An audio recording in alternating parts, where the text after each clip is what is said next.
It's the radio guy, Mike Prince. Welcome to another episode of the Mike Prince Show. Here we come to you each and every day at the Open Mic Broadcast Network.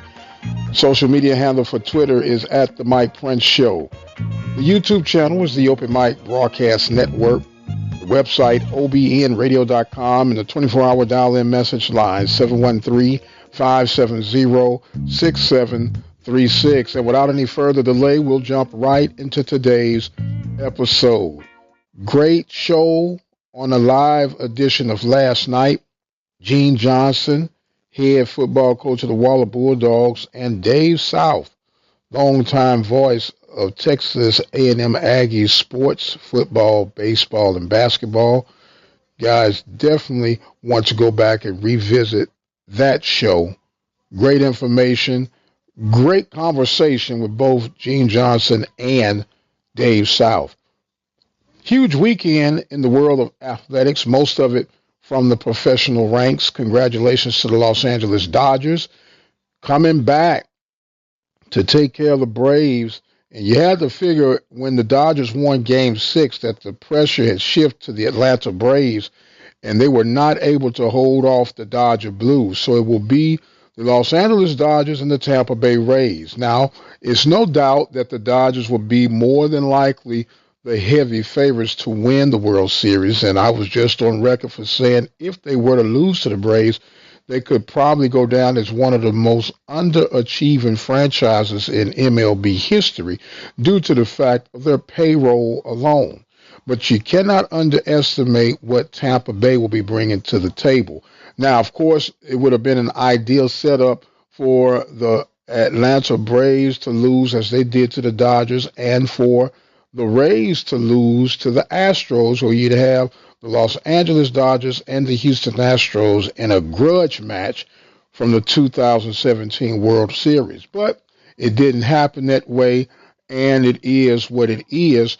The Astros will have to go and, just like the rest of us, watch the World Series from the comforts of their home. Now, with that being said, Springer is going to be a free agent. Will the Astros be able to sign him? Don't know. Know that he is an integral player and personality for the success of that team. But the jury will be out to see how that one weighs out. Brazos Valley Schools Credit Union has 13 different locations to better serve you. Locations in Rosenberg, Missouri City, Katy, College Station, Bryan, Brenham, and Waller, Texas. For more information, you can contact them on their toll-free number, 855-391-2149. Or you can send an email to information@bvscu.org. Now, I know, as we mentioned, the Dodgers are heavily favored, but do you think Tampa Bay even has a chance? We have a poll going on right now on our Twitter feed at the Mike Prince Show. You can go ahead and cast your vote and let us know what you think. In the world of the NFL, the Texans were not able to stop the train by the name of Henry. 212 rushing yards. And the Texans not able to hold off the Titans in overtime. So now there will be a revisit of week 4 and week 7 when you have the Titans and the Steelers, both teams undefeated. The Steelers taking care of the Cleveland Browns on yesterday in big fashion to help set up what should be a great matchup this coming week. Some big games on the NFL circuit, doubleheader for Monday Night Football, or could we say Monday afternoon and Monday Night Football. Of course, the first game will be on Fox, 3:30 Central Standard Time, and then, of course, your regularly scheduled Monday Night Football game will be on ESPN. Kansas City and Buffalo on Fox, Cowboys and the Cardinals on ESPN. What will the Cowboys look like without Prescott behind the center? They brought in the Red Rocket for a reason in the likes of Andy Dalton. Will he pay off for Jerry Jones replacing Dak Prescott? Remains to be seen. 17 cents a day, you can make a huge impact on our local and regional high school and college student athletic coverage. We provide local talk shows, live game coverage, and much, much more. But we need your support to continue to move forward. Visit our website today at obnradio.com. Click on the PayPal button, which is safe and secure, and become a listening partner today. Will you become part of the Open Mic Broadcast Network team? Visit that website at obnradio.com and become a listening partner today. Serving the community through faith and athletics, The Voice, Student Athletics, the Open Mic Broadcast Network, Prairie View, Texas. In the world of big boy football, Power 5, Michigan, according to the Detroit Free Press, a lot of uneasiness with Jim Harbaugh on the return of the investment that they've put toward him. He's expected to make $7.5 million this year, and there's been a detailed scope of services thus far, and it's not looking favorable for Jim Harbaugh. He's considered the native son to return home and has not been able to deliver the goods as anticipated. Started out with a great 10-game win season in his first season, but they're pointing to the 2016 season loss to Ohio State as the beginning of the downfall for Jim Harbaugh and the Michigan Wolverines. Since his 2014 return to home campaign, Harbaugh has not had success in bowl appearances. He's 1-4.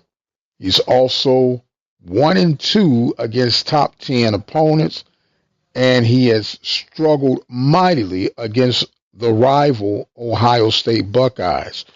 So should there be a panic alert for a potential new head coach at Michigan? We'll keep an eye on that one. The old saying, to whom much is given, much is required. You have no doubt that every program wants to win, regardless of the level and regardless of the amount of coin that is being distributed to the head man in charge. You expect positive returns off of your investment. Of course, the buzz on the Southwestern Athletic Conference circuit is the contract awarded to Deion Sanders. $1.2 million over the next 4 years, which is average of about $300,000 a year, plus it's loaded with its incentives, which is part of the norm. Now, we knew and understood that Deion Sanders, regardless of how people may look at it, that is considered premium pricing on the FCS circuit. It's the low man on the FBS circuit, but we are talking about FCS programs. When you compare that to that of a Broderick Fobbs, whose base is at $319,000 a year, and might I add, has a couple of championships under his belt. So once again, the theory would apply toward JSU, to whom much is given, much is required. Got to get out there and get it done.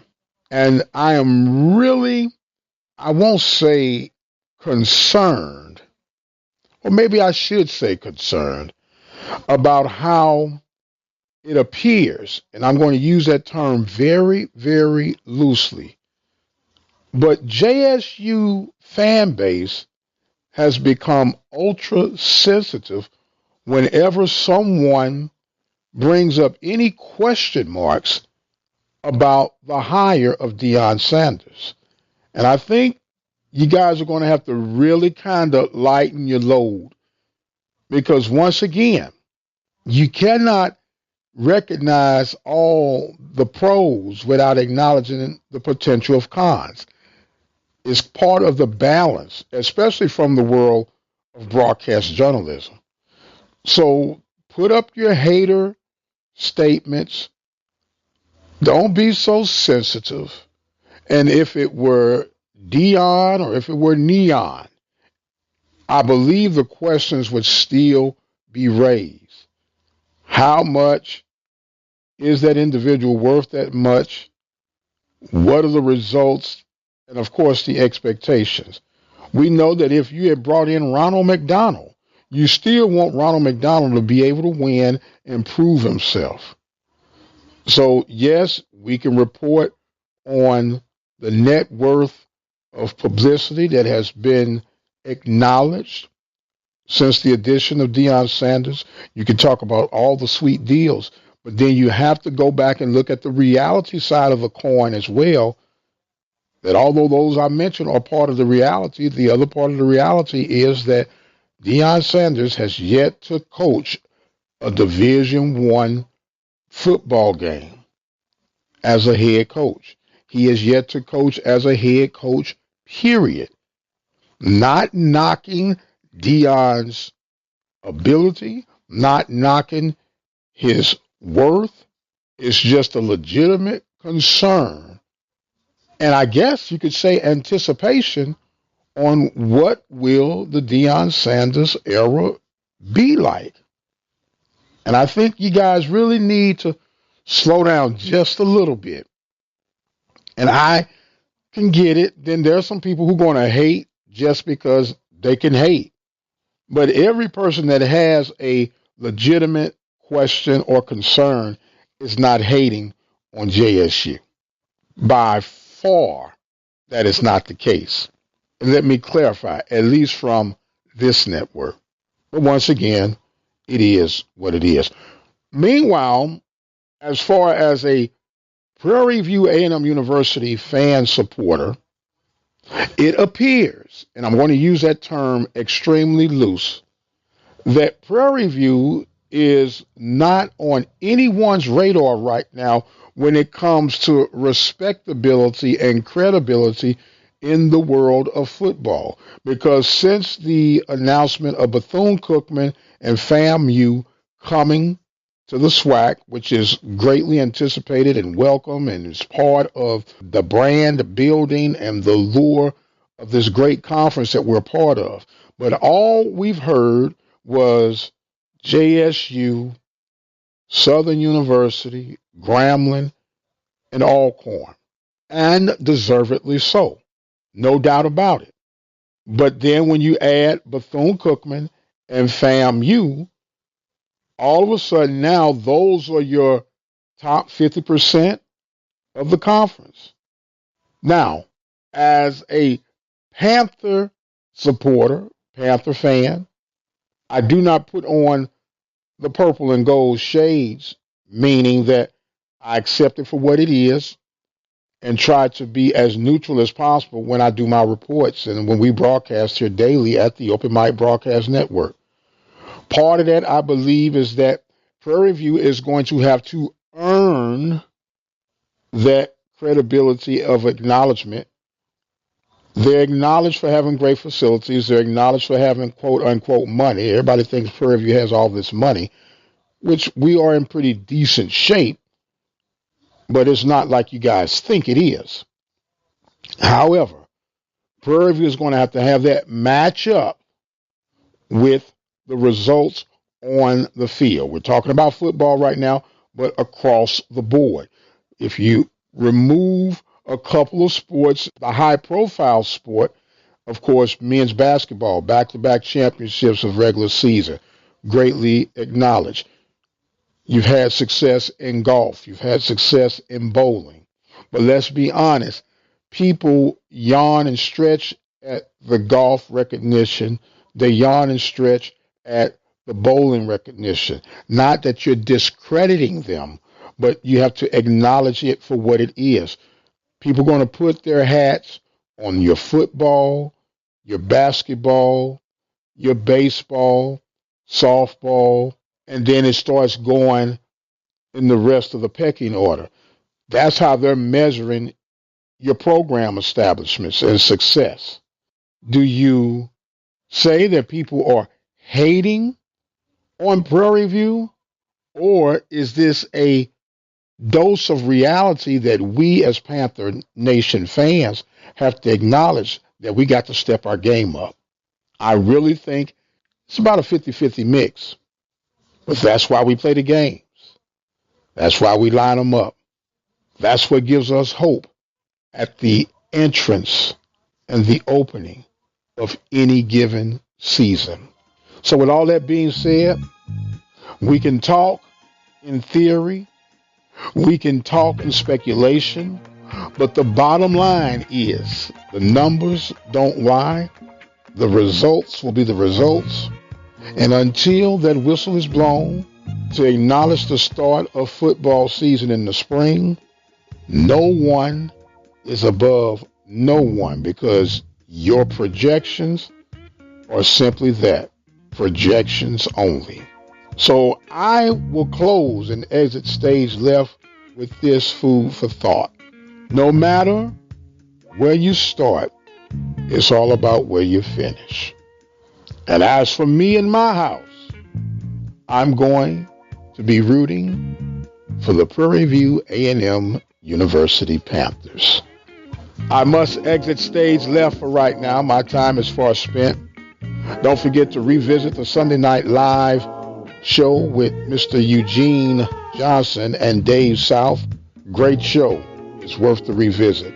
Don't forget to follow us on Twitter at The Mike Prince Show, YouTube channel, Open Mic Broadcast Network. Visit the website at obnradio.com. And, of course, our 24-hour dial-in message line, 713-570-6736. I've got to go. My time is far spent. I am the radio guy, Dr. Mike Prince. And as always, you guys be blessed, and we'll see you on the other side.